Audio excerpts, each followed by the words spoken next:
Hello everyone, let me ask you something that might feel uncomfortably close to home. Have you ever looked at your partner, the same person you once couldn't keep your hands off, and wondered why the spark feels more like a flicker now? Why the same intimacy that once felt effortless now feels like something you have to schedule, negotiate, or even avoid? You're not alone. This is one of the most common questions couples wrestle with, not in the first months, not even in the first year, but in the quiet seasons that follow. The truth is, love and desire are not the same thing. Love thrives on closeness, familiarity, the everyday routines we share. Desire, however, feeds on distance, mystery, and the unknown. And when you've been together for years, the things that nurture love can also suffocate desire. So the real question isn't, do you love each other? Because you probably do. The question is, what is quietly killing your desire? Is it the predictability, the unspoken resentments, the way daily responsibilities turn lovers into roommates? Desire doesn't disappear in long-term relationships by accident. It gets eroded little by little by patterns we stop noticing. Today, I want us to explore this with honesty and curiosity, not blame,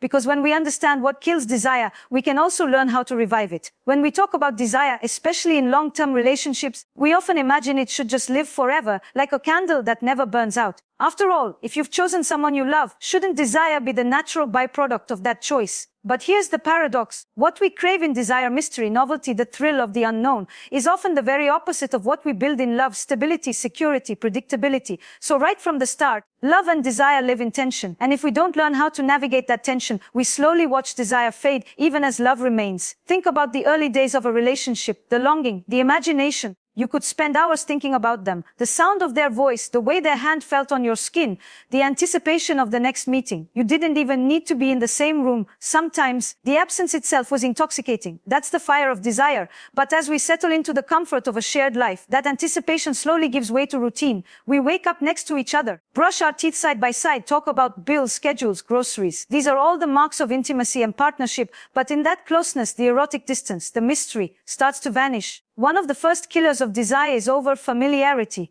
When we know everything about our partner, what they'll order at dinner, the way they'll react to certain news, the stories they tell over and over again, it becomes harder to feel that sense of intrigue. Desire feeds on curiosity, but what happens when there's nothing left to be curious about? When the partner we once saw as mysterious becomes entirely predictable, we forget that familiarity is comforting, but desire is fueled by uncertainty. And so the very closeness we longed for in the beginning can slowly erode the spark if we don't tend to it with care. Another silent killer is the weight of responsibility. In the beginning, relationships are often playgrounds full of laughter, freedom, and play. But then life comes knocking: children, careers, aging parents, mortgages, endless to-do lists. Suddenly, partners who were once lovers become co-managers of a household. The conversations that once revolved around dreams and passions are replaced by logistics and problem-solving. The erotic doesn't survive well in the space of duty and responsibility. When every interaction feels practical: who's picking up the kids? What's for dinner? Did you pay the electricity bill? It's hard to transition back into desire. I often tell couples that desire requires us to see our partners not as an extension of ourselves, but as separate beings, independent, with their own vitality, their own world, their own mystery. Yet responsibility makes us merge too much. We stop seeing the other person. We just see the role they play: mother of my children, provider of stability, keeper of order. And when we reduce our partners to a role, we lose sight of the lover. Desire demands that we see the other as both familiar and unknowable,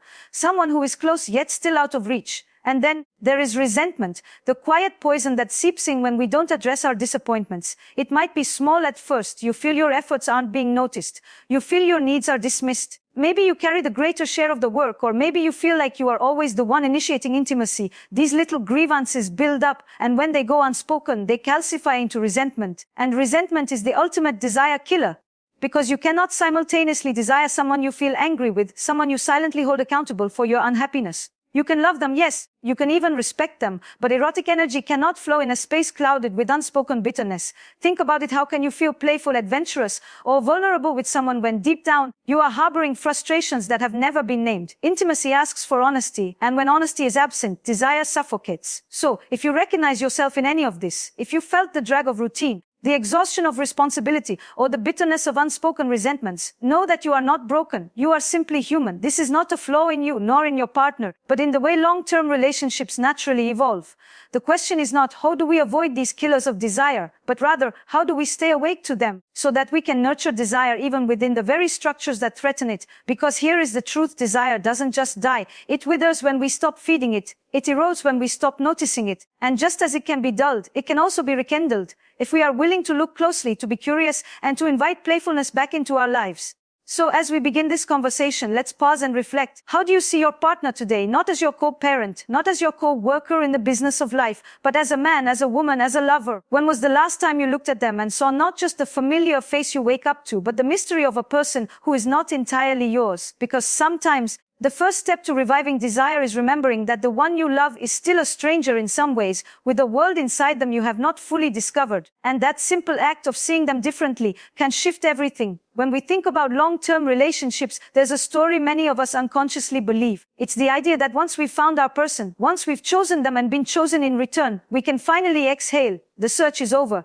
The insecurity is gone. And with that comes the expectation that love, and along with it, desire, should feel safe and permanent. But here's the paradox. Desire is not born from safety. Desire is born from risk, from uncertainty, from the sense that something is still at stake. And in the comfort of our long-term partnerships, that edge so often disappears. One of the quietest killers of desire is the loss of individuality. At the beginning of a relationship, you fall in love not with a role, not with a task, but with a person, the whole person, someone with a world of their own, interests you didn't share, friends you didn't know, a life you weren't part of. That separateness is part of what fueled your attraction. It gave you something to reach for, something to be curious about. But over time, couples tend to merge. Your calendars overlap, your routines sync up, your circles of friends become one. The two lives blend into a shared life, and while that is the foundation of intimacy, it also risks erasing the individuality that desire needs in order to breathe. Desire flourishes when there is a bridge to cross, when you are reaching for someone who is just out of reach. But if your partner becomes so enmeshed in your life that there is no more distance, no more otherness, desire can start to wither. That's why so many people report feeling most attracted to their partner, not when they are right beside them, but when they are watching them from across the room, laughing with others, speaking passionately about something they care about, or lost in their own world. It's in those moments when we are reminded that our partner is not fully ours, that they are their own person, that desire wakes up. But when individuality gets lost, when every action and every thought is shared, that spark begins to die. And what takes its place? Familiarity, predictability, a sense of knowing too much. And desire cannot live where everything feels already known. Another reason desire fades is that playfulness disappears. In the beginning, relationships are full of play, flirting, teasing, inside jokes, spontaneous adventures. We play because everything is new and because the rules have not yet been written. But as life together deepens, seriousness creeps in. Bills must be paid, children must be raised, careers must be managed. Slowly, laughter and play give way to logistics and responsibility. And without realizing it, couples stop playing. They stop being silly. They stop flirting. They stop teasing. And in that seriousness, the erotic withers. Play is essential to desire because play suspends reality. It allows us to step out of the ordinary and into the extraordinary. When you flirt, when you tease, when you indulge in play, you invite lightness back into a relationship that otherwise feels heavy. But when everything becomes serious, practical, and predictable, desire suffocates. And then there is the paradox of comfort. We long for comfort. It is the essence of home. But the very comfort we build can suffocate the erotic spark. Desire is often fueled by longing, by not having, by wanting. Comfort, on the other hand, eliminates longing. It tells us you already have, you are safe, you are secure. And while that is a beautiful thing for love, it can be deadly for desire. Think about how often we hear people say, I love him, but I'm not in love with him. What they are describing is precisely this paradox. Love feels safe, but desire feels alive. Love wants closeness. Desire needs space. Love thrives in certainty. Desire thrives in uncertainty. The problem is not that comfort is bad, but that when comfort becomes the only thing in a relationship, it smothers the oxygen that desire needs. And what about the impact of time? Time brings wisdom, yes. It brings memories, history, and bonds that no new lover can replace. But time also brings assumptions. It convinces us we know everything about our partner, and it convinces us that they know everything about us. We stop asking questions. We stop being curious. We stop surprising each other. And desire thrives on surprise, on the unknown, on the moments when you look at your partner and realize there is something about them you didn't know before. When time erases mystery, desire slowly erodes. That's why so many couples rediscover their desire when they travel, when they are away from their routines, when they encounter their partner in a different context. Suddenly, the person you thought you knew entirely shows you a side you hadn't seen before, and that reawakens curiosity. Desire also dies when we neglect the erotic self within us. So often, People tell me they have lost desire for their partner, but when we dig deeper, it's not just about the partner, it's about themselves. They've lost their own sense of aliveness, their own erotic connection to life. They stop taking care of themselves, not just physically, but emotionally, spiritually, sensually. They stop feeling attractive. They stop feeling alive. And when we feel disconnected from our own erotic self, it's almost impossible to feel desire for someone else. Desire is not just about the other, it's about the part of ourselves that feels alive, passionate. And if that part of us is dormant, then desire for our partner will inevitably fade as well. So when we ask what kills desire in long-term relationships, the answer is rarely just one thing. It's not only routine or only resentment or only comfort. It's the slow accumulation of these patterns, the loss of individuality, the fading of play, the suffocating weight of comfort, the erosion of curiosity, the neglect of our own erotic vitality. And none of this happens suddenly. It happens quietly, gradually, without us even noticing, until one day, we wake up and realize the spark that once felt so natural now feels like work. But here's what I want you to remember. Just because desire has faded doesn't mean it is gone forever. Desire is not a static thing. It is dynamic, alive, and responsive. It can be nurtured, reignited, rediscovered. But first, we have to be willing to tell the truth about what has been killing it. Because honesty is the starting point of change. And when we can look at our relationships with clear eyes, without shame or blame, we begin to see that what feels like loss can also be an invitation. An invitation to rekindle, to reimagine, to create again the conditions where desire can breathe. When couples tell me that their desire has faded, what I often hear underneath is not that they no longer care for each other, but that they feel stuck in sameness. The days look the same, the conversations sound the same, and the way they touch, if they touch at all, has become predictable. And in that sameness, desire doesn't just slip away, it goes to sleep. So one of the most important truths about desire is this: it is awakened not in repetition but in novelty, not in the familiar but in the unexpected. Think about the moments when you have felt a sudden rush of attraction toward your partner after years together. Maybe you saw them across the room at a party, fully absorbed in a conversation with someone else. Maybe they got dressed up for an event, and you caught yourself staring at them as if they were a stranger. Or maybe you saw them step into a role you don't usually witness, giving a speech, leading a team, playing with the kids in a way that showed a different side of them. What those moments have in common is that they break the pattern. They remind you that your partner is not entirely yours to know, that they are still mysterious, still unfolding, still separate. Desire is fueled by imagination, by distance, by the sense that there is more to discover. But if you look at your partner only through the lens of routine, you stop seeing the person and only see the role. And so one of the greatest killers of desire is when we no longer allow ourselves to be surprised by each other. Another quiet truth is that desire dies in the absence of intentionality. In the early stages of a relationship, desire feels effortless. We don't have to think about it. We don't have to plan for it. It just happens. But over time, as life becomes fuller, desire no longer sustains itself on spontaneity alone. It needs cultivation. It needs to be tended like a garden. And yet so many couples believe that if desire is real, it should always feel natural. That if you have to work for it, something must be wrong. But this belief is one of the most dangerous myths in love. The reality is that long-term desire is not automatic. It's intentional. It requires us to create space for it, to nurture it, to prioritize it, not in a mechanical way, not like another item on the to-do list, but in a conscious, playful, creative way. Because when we stop investing in desire, it doesn't stay neutral. It slowly fades. And here is where I want to bring up another important piece: the role of self-neglect. We spoke earlier about how desire dies when we lose our own erotic vitality. But let's go deeper. Many of us forget that attraction doesn't just live in how we see the other, but also in how we see ourselves. When you feel alive, when you feel confident, when you are engaged in your own life, whether that's through passions, friendships, or taking care of your body, you radiate energy. And that energy is magnetic, not only to your partner, but to yourself. You feel desirable, and that makes it easier to desire. But when you abandon yourself, when you stop nurturing your own individuality, your own passions, your own sensuality, desire dwindles. Because desire requires aliveness, and aliveness begins with you. This is why one of the great killers of desire is the idea that your partner should be the sole source of your erotic energy, that it is their job to keep you excited, to keep you alive, to keep you feeling wanted. No, your erotic energy is your own responsibility. And when you take care of it, when you cultivate it within yourself, you bring that energy back into the relationship. Now, I want to talk about another subtle killer of desire: unspoken expectations. So many of us enter long-term relationships with silent contracts. You should know what I want. You should know what I need. You should love me in the way I secretly hope for, without me having to say it. And when those expectations are unmet, we feel disappointed, rejected, even invisible. But here's the problem. Unmet expectations breed frustration, and frustration, when left unspoken, breeds resentment. And as we already know, resentment suffocates desire. Couples often stop talking about sex, not because they don't want it, but because they are afraid of rejection, afraid of conflict, or simply too exhausted. They tell themselves, If they loved me, they would know, but love does not make us mind readers, and silence becomes another coffin where desire is buried. So if you want to protect desire, you must dare to speak, not only about logistics, not only about the daily grind, but about longing, about what excites you, about what you miss, about what you secretly crave. Because unspoken longing never disappears, it simply transforms into distance. And distance, when rooted in silence, is not the kind that fuels desire, but the kind that kills it.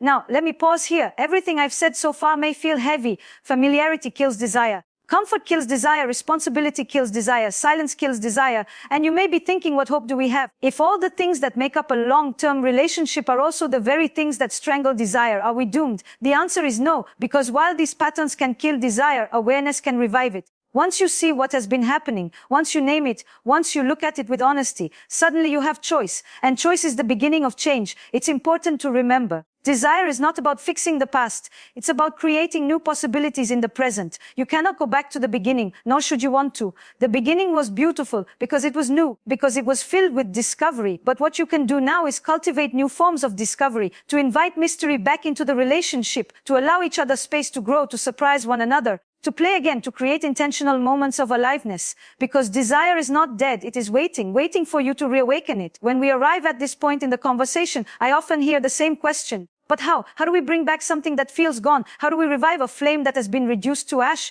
And the truth is, desire is rarely gone. It is dormant. Like an ember buried under ashes, it waits for air, for attention, for the simple act of remembering that it is still alive. One of the first ways to rebuild desire is by reintroducing space. And I don't mean emotional distance. I mean the kind of space where curiosity has room to grow again. Too often, couples live in constant proximity, not just physically, but emotionally. Every detail of every day is shared. Every conversation is practical. Every interaction is predictable. And in that closeness, the imagination dies. But when we allow for space-time apart, separate activities, individual passions, we create room for longing to return, because longing cannot exist without distance. You cannot miss someone who never leaves your side. You cannot feel intrigue about someone you believe you fully know. And so one of the most radical and yet simplest things you can do for desire is to let each other breathe, to stop clinging, to stop expecting the other to be your everything, and to allow them to be themselves. The more you honor their individuality, the more you can rediscover them as a lover, not just a partner. Another way to rekindle desire is through novelty. Desire thrives on the unexpected. When everything becomes routine, dinner at the same time, conversations about the same topics, intimacy happening in the same way, it dulls the spark. But when we break those patterns, even in small ways, we reignite curiosity. Try going somewhere new together.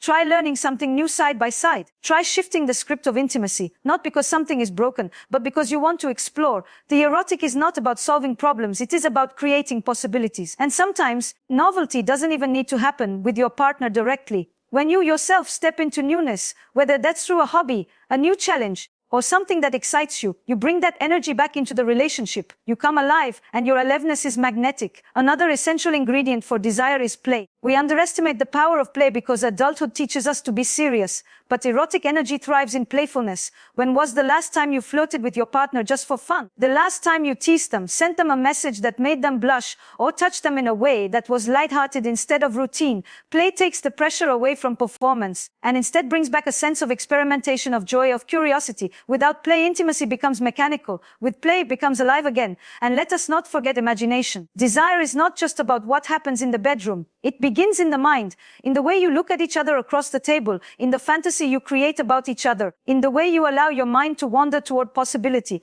So often couples stop fantasizing about each other because they assume they already know everything there is to know. But what if you let your mind wander again? What if you saw your partner not just as the predictable spouse, but as the mysterious other? What if you allowed yourself to imagine them in ways you haven't in years? Imagination breathes oxygen into desire. Now, of course, none of this can take root if resentment is choking the relationship. Resentment is the silent killer we spoke about earlier, and unless it is addressed, all the novelty, play, and space in the world will not revive desire. This is where courage is required. The courage to speak the truth about what hurts, about what feels unfair, about what has been pushed aside. Because when resentment lingers, it blocks intimacy. And intimacy is the foundation on which desire can grow. But here's the paradox. Intimacy and desire are not the same. Intimacy is about closeness, about knowing, about merging. Desire is about distance, about mystery, about seeing the other as separate. A healthy long-term relationship requires both. Too much intimacy without enough distance suffocates desire. Too much distance without intimacy creates disconnection. The dance of long-term love is learning to balance the two, to move between closeness and space,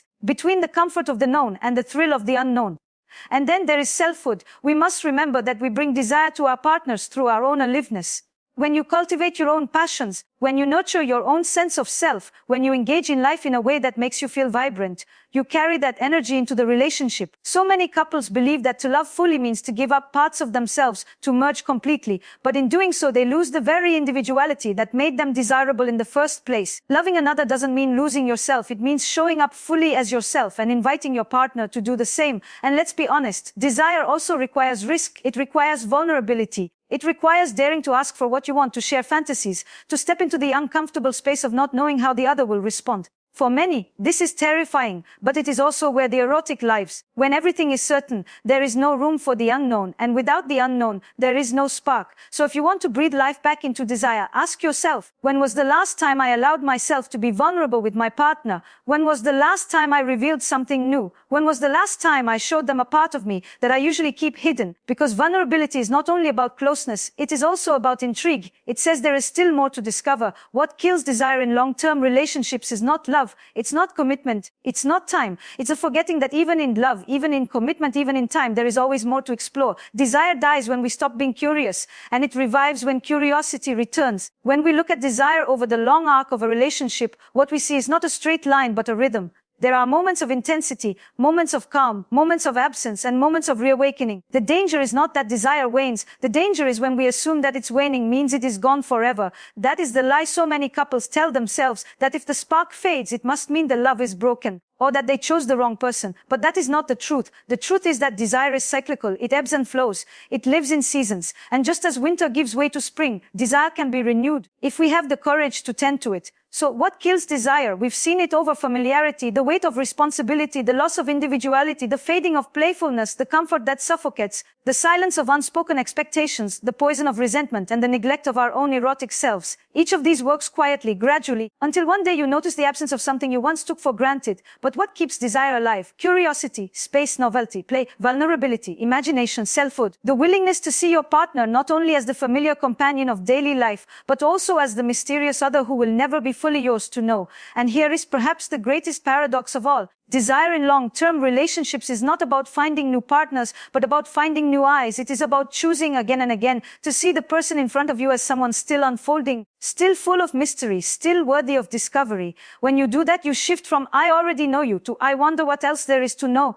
And that shift is the beginning of erotic aliveness. But let us be clear, keeping desire alive is not about constant performance or relentless passion. It is about intentionality. It is about choosing to keep curiosity alive. It is about creating moments, small or large, that remind you both of the lover that still lives beneath the partner, beneath the parent, beneath the co-manager of the household. Because desire is not something that simply exists, it is something we cultivate. And sometimes cultivating desire begins not with your partner, but with yourself. Ask yourself, when do I feel most alive? What makes me feel vibrant, confident, sensual? When was the last time I did something that was just for me, that lit me up from the inside? When you reconnect with your own vitality, you bring that energy back into the relationship. You remind yourself that you are not just a spouse, not just a parent, not just a worker. You are also a sensual being capable of passion, capable of play, capable of imagination. And that reminder can transform everything. Another truth: desire is sustained not only in grand gestures, but in the everyday moments of noticing. When you look at your partner with appreciation, when you let your eyes linger, when you allow yourself to flirt, to tease, to touch with intention, you are nurturing desire in the smallest of ways. And those small ways accumulate. They build an atmosphere, an erotic environment where both of you can breathe. But none of this is possible without honesty. Honesty about what hurts. Honesty about what you long for. Honesty about what you miss. We kill desire not only through routine and responsibility, but also through silence. And when we speak, when we bring our longings into the open, we create possibility. Possibility for play, for exploration, for reconnection. Desire thrives in truth. So if you are listening right now and thinking, "This sounds like us, we used to feel it, and now we don't," I want to tell you, there is hope, not because you can go back to the beginning. You can't and you shouldn't. But because you can begin again here, now in new ways. Desire is not about reliving the past. It is about creating a present and a future where longing has space to grow. And perhaps this is the most important thing to remember: love and desire are not enemies. They are different languages, different needs. Love seeks closeness, desire seeks distance. Love wants to know, desire wants to imagine. The art of long-term relationships is not choosing one over the other, but learning to dance between them. To enjoy the intimacy of love without suffocating the mystery of desire. To allow space without losing closeness. To hold the paradox instead of trying to resolve it. Because the truth is, desire is not meant to be constant. It is meant to be cultivated. And when you tend to it, when you give it air, when you remember that your partner is not entirely yours, you will find that the spark you thought was lost was only waiting for curiosity, waiting for play, waiting for you to choose it again. So as we close this conversation, I want to leave you with an invitation. Tonight, when you see your partner, look at them differently, not as the person you share routines with, but as the lover you once longed for, and the mysterious other who still has more to reveal. Let your eyes linger. Ask a question you've never asked. Share a thought you've never voiced. Create a moment of play. Let yourself feel curious again, because in that simple act, you are breathing oxygen back into desire. And if you've listened to all of this and felt something stir inside you, hope, curiosity, maybe even longing, hold on to it. Because that stirring is proof that desire is not gone. It is here, alive, waiting. Remember, small changes can make a big difference. A glance, a touch, a word, a moment of honesty. These are the seeds of desire. And when you plant them with intention, you will find that even after years, even after decades, the fire of desire can still burn bright. So here's to you, to your relationship, and to the courage it takes to keep choosing each other, not only in love, but in desire. Because at the end of the day, what keeps a relationship alive is not only the comfort of love, but the thrill of wanting, of imagining, of discovering again and again the person who stands before you. Thank you for spending this time with me. If this conversation resonated with you, I'd love to hear your reflections. Share your thoughts, your experiences, your questions, because when we talk openly about desire, we give each other permission to nurture it. And if you found this helpful, don't forget to like this video, subscribe to the channel, and share it with someone who may need this reminder. Here's to love that is deep and to desire that is alive. Here's to the courage of choosing passion even in the ordinary days. And here's to remembering that no matter how many years you've been together, desire is never lost. It is always waiting for you to find it again.